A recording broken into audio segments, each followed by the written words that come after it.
Breaking news now. Dominion Voting Systems say they categorically deny any and all of President Trump's claims that their voting machines caused any voter fraud in key swing states or electoral fraud. But reports contradict that claim. In 2016, a senior executive at Dominion told the Illinois State Board of Elections that it is possible to bypass their election system software. Here's what the vice president of engineering at Dominion at that time, Eric Coomer, told the board during a meeting in good old Cook County. No, we are not allowed to do routine updates without having to go through a recertification effort, but we do routinely give guidance on how to best secure systems, and also going back again to the final mitigation against all of this is a robust auditing and canvassing process, which all of our jurisdictions have implemented. Coomer said no updates can be done without recertification, as you heard.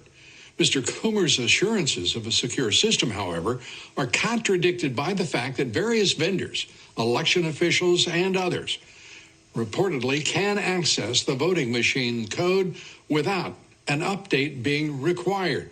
And we know that there were updates on those machines a day before the election.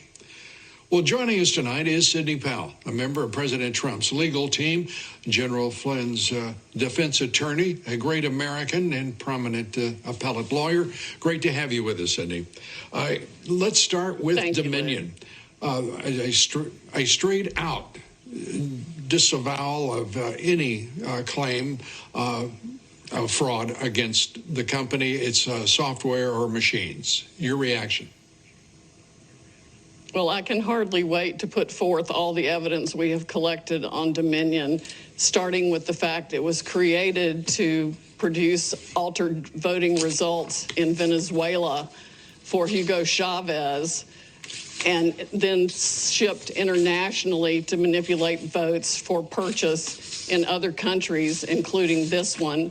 It was funded by money from Venezuela and Cuba, and China has a role in it also. So if you want to talk about foreign election interference, we certainly have it now. We have staggering statistical evidence. We have staggering testimony from witnesses, including one who was personally in briefings when all of this was discussed and planned, beginning with Hugo Chavez and how it was designed there, and then saw it happening in this country. As soon as the state shut down on election night and stopped counting, those are the states where the most egregious problems occurred. We also need to look at, and we're beginning to collect evidence on the financial interests of some of the governors and secretaries of state who actually bought into the Dominion systems, surprisingly enough. Hunter Biden type graft to line their own pockets by getting a voting machine in that would either make sure their election was successful or they got money for their family from it. Well, that's straightforward. It may take, you're going to have to be quick to go through and to produce that investigation and the results of it. The December deadlines are approaching for electors, and just as we saw in 2000 with Bush v. Gore, how critical are those deadlines, and how urgent does that make your investigation and discovery?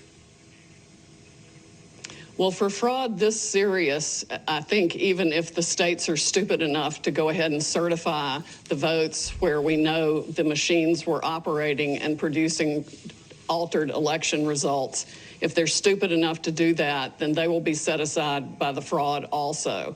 I mean, we are talking about hundreds of thousands of votes. President Trump won this election in a landslide.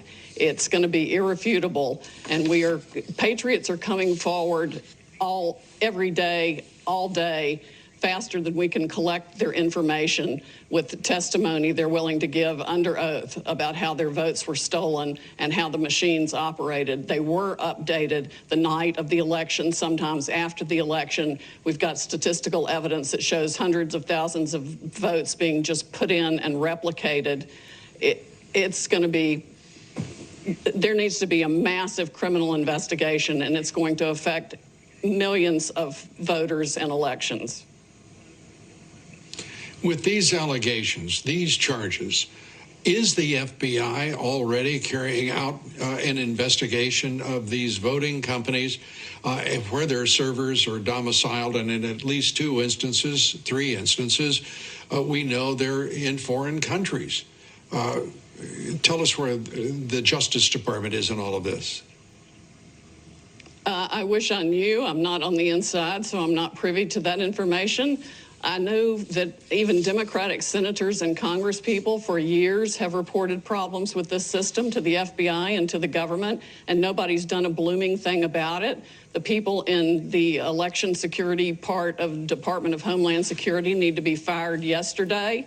They're absolutely ridiculous. Of course, Chris Wray needs to be fired too, because the only FBI interview of any witness was to intimidate him and try to get him to change his truthful testimony 4 hours by an anti-Trump FBI agent. They still have politics infecting the FBI instead of just following the law. We are on the precipice of, this is essentially a new American revolution. And anybody who wants this country to remain free needs to step up right now. These are federal felonies. Altering a vote or changing a ballot is a federal felony. People need to come forward now and get on the right side of this issue and report the fraud they know existed in Dominion voting systems, because that's what it was created to do. It was its sole original purpose. It has been used all over the world to defy the will of people who wanted freedom. Sidney, at the outset of this broadcast, I said that this is the culmination of what has been over a 4-year effort to overthrow this president, to first deny his candidacy, the election, but then to overthrow his presidency. This looks like the effort to carry out an end game in the effort against him. Do you concur? Oh, absolutely. And it's been organized and conducted with the help of Silicon Valley people, the big tech companies, the social media companies, and even the media companies.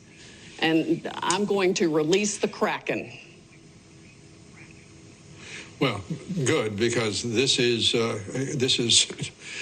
an extraordinary and such a dangerous moment in our history.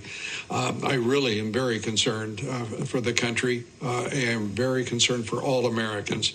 And I have a feeling that most Democrats are first Americans and not Democrats. They have to be as alarmed as any one of us. Sidney, we're glad that you are on the charge to straighten out all of this. It is a foul mess, and it is far more sinister than any of us could have imagined, even over the course of the past 4 years. You get the last word, Sidney. It is indeed a very foul mess. It is farther and wider and deeper than we ever thought, but we are going to go after it, and I am going to expose every one of them. Sidney Powell, thanks for being with us, and thanks for all that you're doing.